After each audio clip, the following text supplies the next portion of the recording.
Franco libero! Franco libero! Franco libero! Sono arrivati da tutto il Veneto e hanno voluto far sentire la loro vicinanza a Franco. Una sessantina di cittadini ed esponenti di Indipendenza Veneta questa mattina hanno raggiunto Civè di Correzzola per esprimere solidarietà al tabaccaio condannato in primo grado per aver ucciso uno dei ladri entrati nel suo negozio.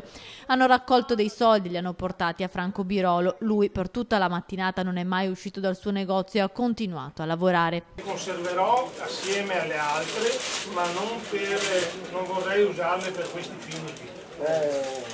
Forse Franco, quando saprai cosa fare, le utilizzerai. Un giorno potrebbe essere utile per qualcuno. può essere anche per una giusta causa.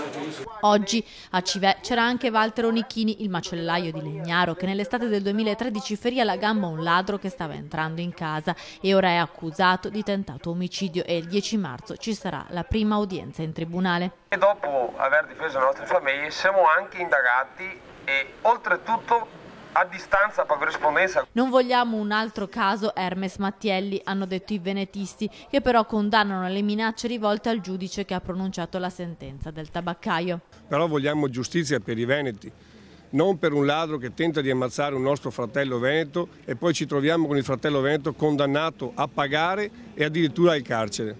La gente, a partire dalla vicina di casa di Birolo, è tutta con Franco.